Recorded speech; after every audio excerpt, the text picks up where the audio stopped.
Good morning, good afternoon, good evening. Welcome back. Another episode of BU Podcast, part of Supermom's Magic Circle.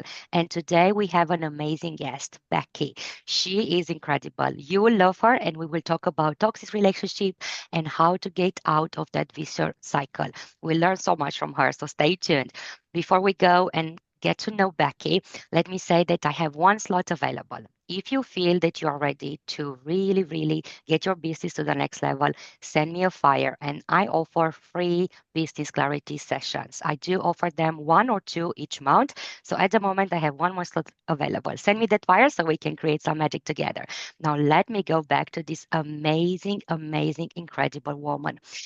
She is an amazing, wonderful, incredible. So she's all about helping others, especially to really go out from toxic family patterns. She knows firsthand what it means to be in a toxic family pattern and still trying to build something healthy, real, and lasting. She helps compassionate women break free from guilt, gaslighting, and the grip of generational trauma. If you've been the fixer or the peacemaker and the one expected to hold the family together, no matter how much it costs you, this space is for you. She is the real lady that can make it happen for you. We will talk really incredible things that she's been through and how she overcome so many setbacks. And I remember I spoke with her and she told me the truth, how she never spoke with her father anymore. So we're going to learn about that as well. She's a mom as well, and she's an amazing business owner. She's incredible, really amazing coach. You're going to love her. So now let me introduce you to Becky. Welcome, Becky. Hello. Hello, thank you for that amazing intro. I hope I live up to all the hype. Absolutely, Becky. Thank you so much for being in my world for a few months now. I think 4 or 5 months since I met you. And I have to say thank you for supporting my community as well. I'm just so glad to see how involved you are in actually helping women, especially women. And oh, I have so many questions for you. Let's just get to know you. Let's tell us your story. Who is Becky and how did you start your coaching business? Oh, Becky is a very complicated person, but no, at the core, I am a mom of four amazing children. I have a 22-year-old, a 13-year-old, a 9-year-old, and a 3-year-old. Yes, I did that on purpose. I am a rare disease advocate. One of my children has a rare genetic disorder. I'm a public education advocate. I actually served in a political capacity as a school board member, which was not on my bingo card. But again, I am such a passionate advocate that I felt called to do this work. So I've spent many years in a volunteer role. I have a degree in psychology, but everything kind of took a back seat when my daughter was diagnosed.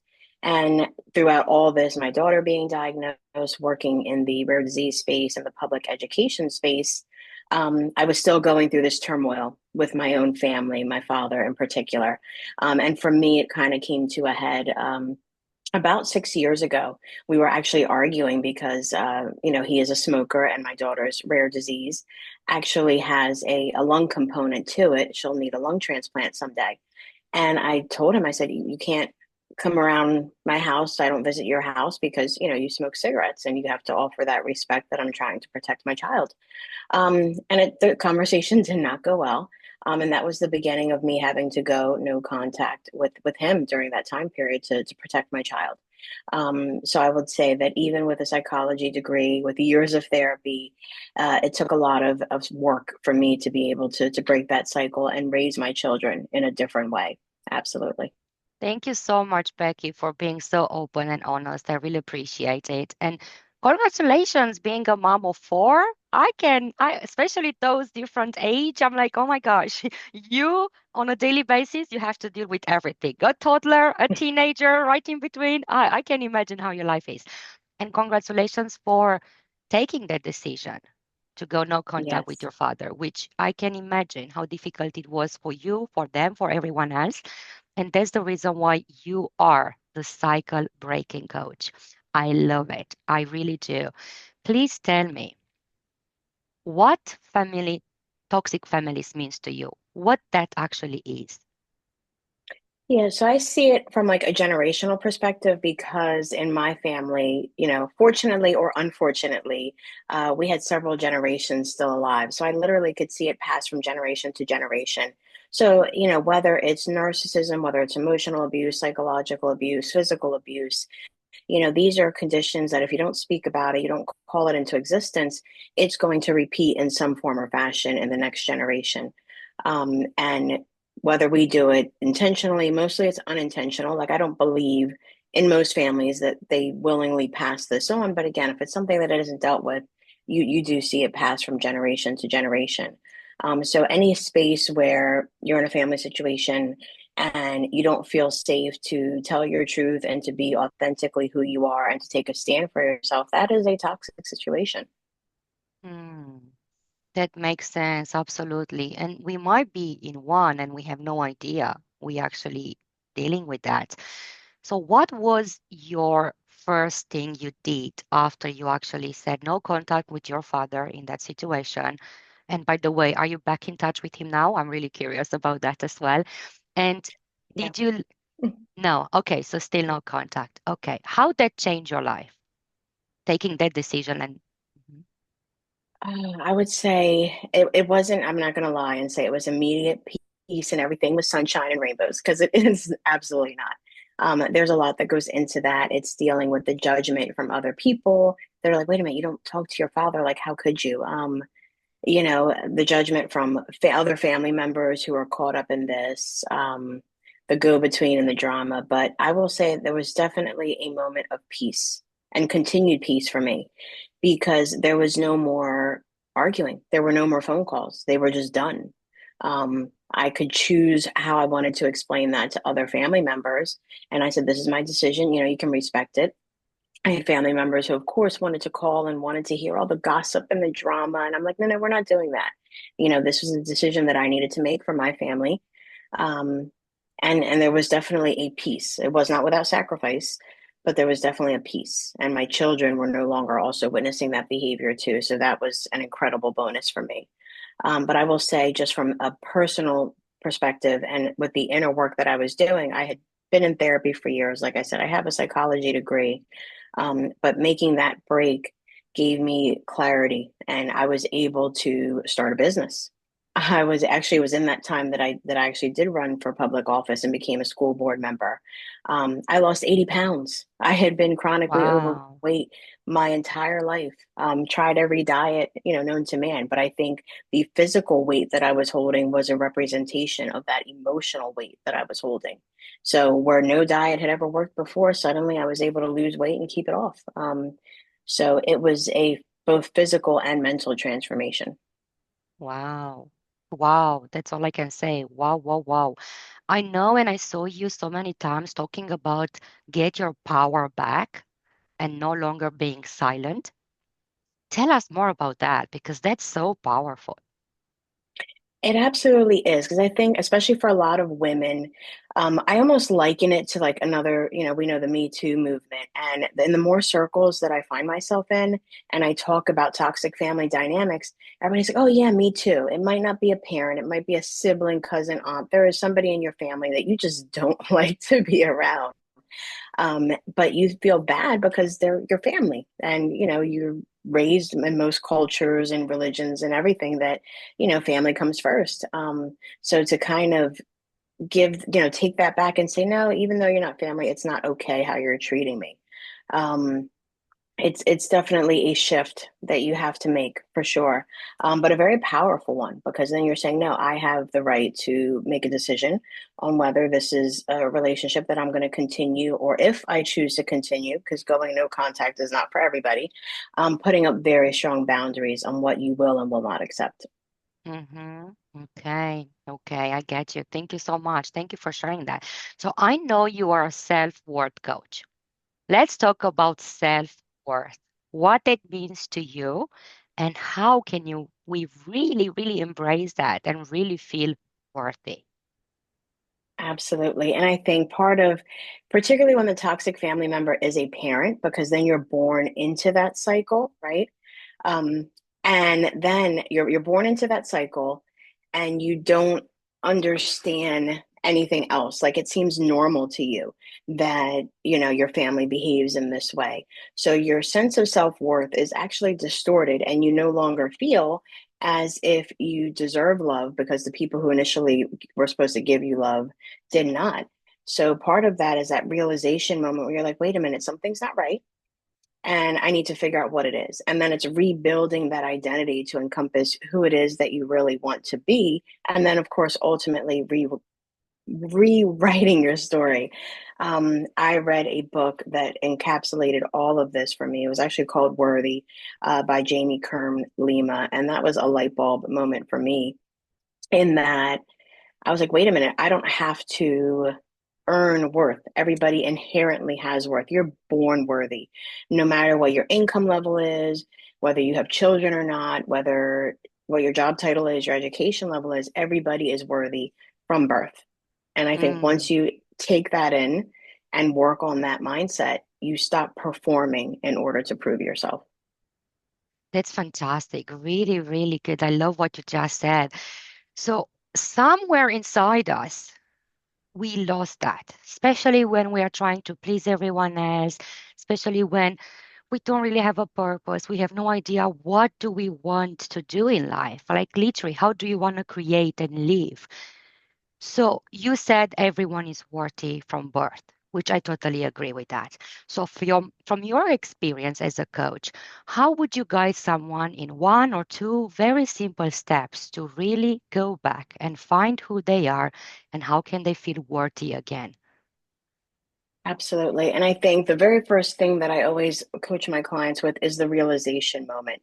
You need to find your why because generally, when you've lost your way, you've lost your path. You need to re anchor yourself.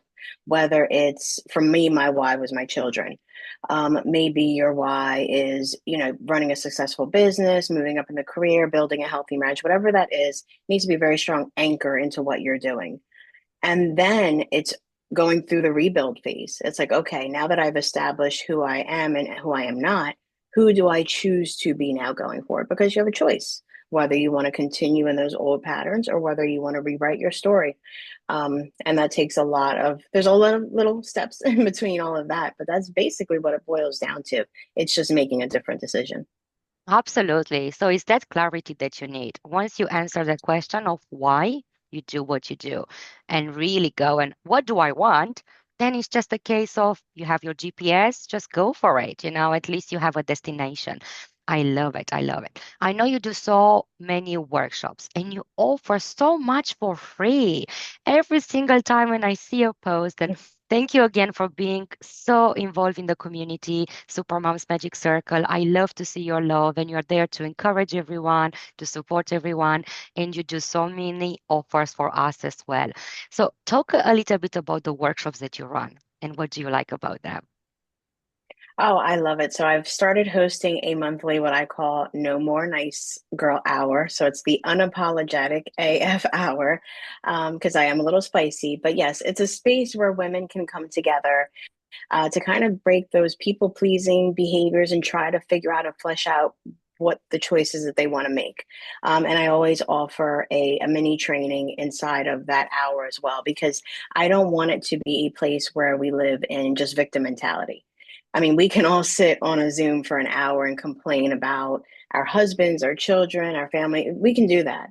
But it's about taking action. It's like, okay, we've now identified a problem.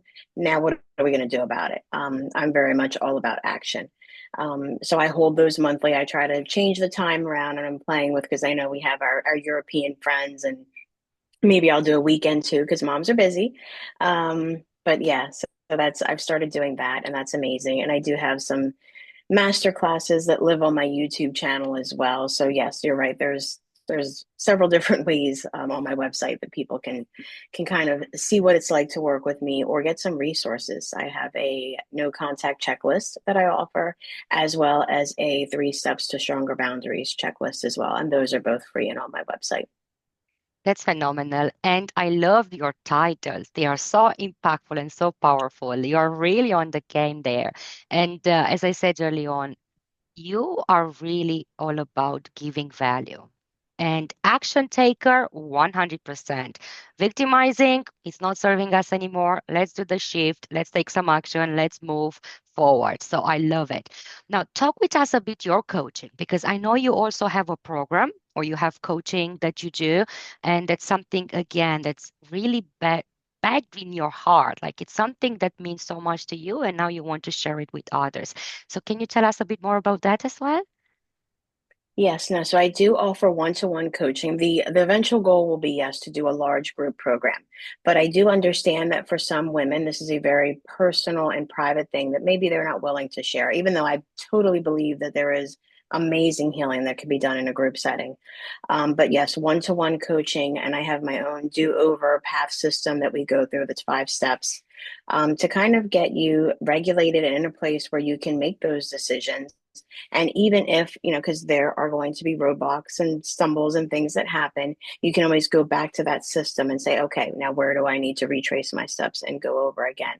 And I think there's powerful work in that. And I'm also a very big advocate for therapy. I mean, I have a psychology degree. I've had therapy for years as well. So even if you are working with a therapist, especially if there's something that's like immediate and traumatic and huge, I absolutely 100% agree that therapy should be the way to go. But if you've been in therapy for years and continue to go back to therapy, maybe coaching is actually the next logical step because for me, when I was going to therapy, I would get my 1 hour twice a month with my therapist, and then that was it. And then I'd have to wait till the next session to vent again. But there was no action. Whereas with coaching, you're taking what you've learned and now having someone to hold you accountable and actually implement what you've learned. Absolutely, yes. I totally agree with that because that's the way I do run my business as well. Even if we have our one-to-ones, I'm like, I'm still available for you. Text me Yes. because this is when you need me the most, when you want to close that client, when you're really not sure about the next step in your business.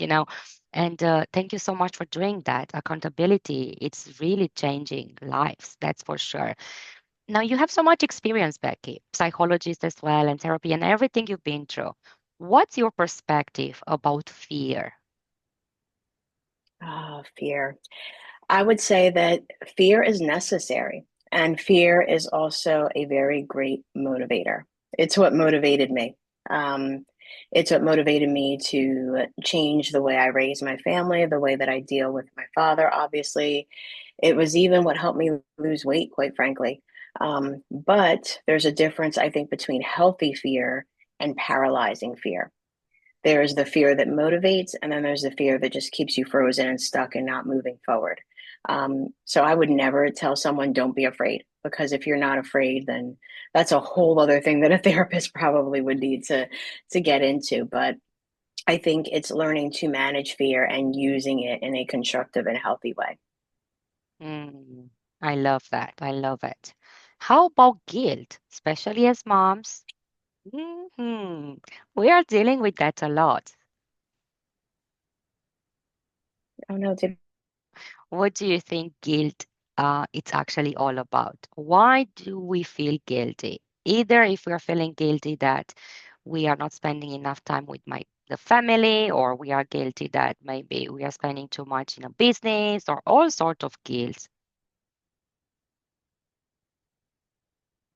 Okay, so yeah, I would probably have a PhD in guilt. I have had guilt in a lot of different ways. Guilt being a mom in business and being away from my family. Guilt in putting up with what didn't serve me from my own family for so many years. Even guilt, the genetic disease that my daughter has, I'm a carrier for. My husband is a carrier for. So there's that guilt that we've given our child this disease.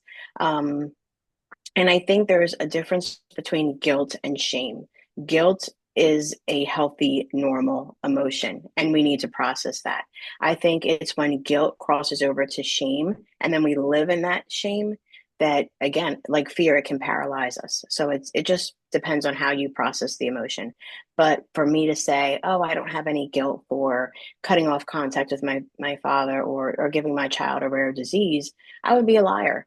I mean, it's just not true. The guilt is there. Whether I choose to live in that guilt, let it turn into shame, that's an entirely different perspective. Hmm. Oh, wow, I see. I love that perspective. I love it. I never even thought about guilt and shame, but I can see the difference now. Thank you.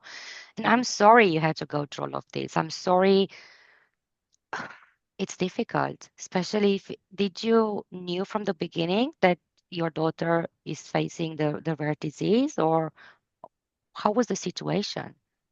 Oh yeah, no, that was a surprise. Neither my husband or I knew that we were carriers. So this is a very rare disorder.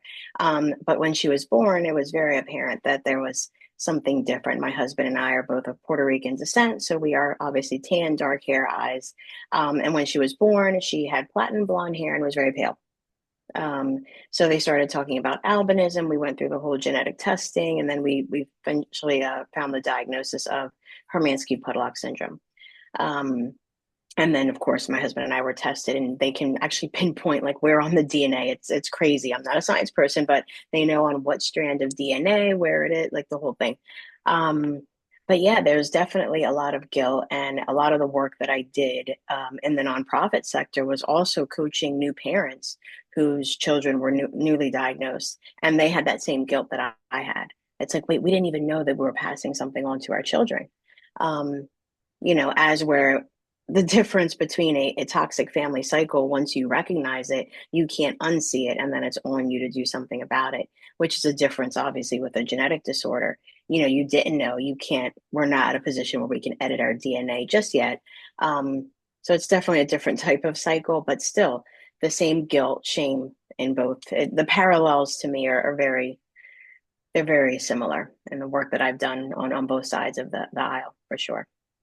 It's so beautiful that you're helping others as well because they definitely need the support. So you have four children, and one of them is facing those challenges, and you, I guess, and I assume, are trying to not make it feel special and make a difference between the way you parent all of them. How do you do that? How do you balance that? Definitely. And it's definitely a challenge because, when you have one child who maybe requires a little more attention than the others, you have to make sure that you're not ignoring the siblings as well. Because then even the sibling guilt is a thing too.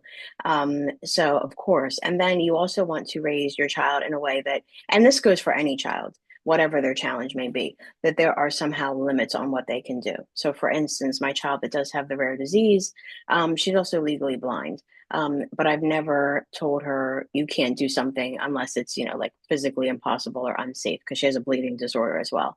Um, and the resilience that she has is absolutely astounding to me. I learn from her more every day because she is one of the most amazing children. Even being legally blind, she reads two grade levels ahead of where she is. She already, at 13, she knows she wants to go to law school. She wants to get into politics as much as I've tried to dissuade her on that one. But she's absolutely amazing. And I think that that extra, I will say I'm very proud of the way that I've raised her, because she does not feel the constraints of having those limits. And I think me having done the cycle breaking work, had I continued in the toxic pattern that I was in my family, everybody's like, oh, woe is me. And, we'll just pray about it and everything's going to be better. And it was like, no, we need to take action to make sure that she's safe and supported in a way that suits her. And I think that made the world a difference in the young lady that she is today. She's absolutely amazing. She scares me a little bit Congratulations. too. Congratulations. I'm so proud of you and I'm so proud of her. And looks like she has a mission. She is on a mission and she knows what she wants. Politics, here you go. Get ready. She is ready. Yeah, exactly. I've tried to warn her, but she saw what I went through, when I was in politics, and she told me, and it was so funny because this is one of those times where, as a mom, you have to be both proud and a little bit like maybe I raised you a little too tough. But she told me, she's like, Mom, that's why they need people like us. And I couldn't argue with her. She's right. Mm, Even if it's hard, even if it's the work is tough, whether it's politics, whether it's breaking family cycles, the world needs more people like us. definitely does. And you are the real person who's not afraid in saying that. So, Becky, what politics really taught you? What sort of lessons did you take out of this particular career? Oh, it is a very ugly experience. It can be both ugly and very rewarding. And there are people who get into politics for the right reason, and there are people who get into it for the wrong reason. And I think in anything that we do, whether it's coaching, whether it's politics, any career you choose, um, and it's not just about a paycheck or a position. I think it's who are you serving? And I think if you keep that in the forefront of your mind, no matter what you do, who are you serving? It'll keep you on the path that you should be. But yes, politics, I use my psychology degree a lot in politics. I will tell you that because you meet a lot of interesting people and there are a lot of agendas and a lot of, I guess, wheeling and dealing, so to speak, as we call it here. And you have to learn to navigate. Even there, I had to navigate some very toxic relationships amongst different factions and organizations. I considered myself Switzerland when I was in that arena. So it was hard staying neutral a lot of the time, but authenticity for me is what I preach all the time. Yeah, absolutely, absolutely. So, toxic, let's talk about that again. Because I have to say that I'm really blessed and I have to say I'm so grateful because I don't really have toxic people around me. And I started knowing people that they've been through toxic relationships, but it never happened to me. So it's very hard, obviously, not having that firsthand experience for me to truly, truly understand what toxicity, toxic. Well, I don't even, Toxicity is yeah, I can't even say that word. What it truly means, and from your psychology and everything, why people are toxic. oh goodness, we would need a whole other like 3 hours for that, but there could be a lot of reasons. I mean, for me, toxic is just, in the simplest terms, a behavior that doesn't serve you and the people you love. I mean, that's the most simplest thing about it. It's something that some pattern of behavior, some relationship that it either doesn't serve you because people can be self toxic and not have, again, the self worth. And you're mean to yourself and how you speak to yourself. And that's a whole level of toxic. And then there's when you choose to take what you have inside of you and project that onto other people. And that's where the toxic patterns start to go because then you've now shared that with someone, they share it with someone else, and down the line it goes, that whisper down the lane type thing. And the truth gets distorted, and it's very sad. So let's give some specific examples, those ones that people might not even think about. What toxic means, like when they are telling you bad things, when they are horrible with you, when they are saying you're not too good enough, or you carry on with the list, the ones that are not so obvious. Yes. My favorite one is actually not favorite, but the most insidious, I think, are gaslighting, because that is where someone is telling you that your perceived reality is not what you're saying. Oh, what I said to you, I didn't mean you're too sensitive. I didn't mean it that way. I wasn't telling you that you were fat. I was just saying that maybe you would be okay losing a few pounds, or a nickname that they might have for you. I'll use my father for example. My childhood nickname was Chunk. That was his term of endearment, was Chunk. And he's like, oh, you're too sensitive. But yeah, I had a weight problem my entire life. So no, it was not a term of endearment. You're pretty much calling me fat my entire childhood. But he would present it in a way that this was just a term of endearment. Everybody has a nickname. This is just your nickname. Mhm. So it makes you Wow. think that you're the one with the issue and not them. Yes, it makes sense. Thank you. Thank you so much for that.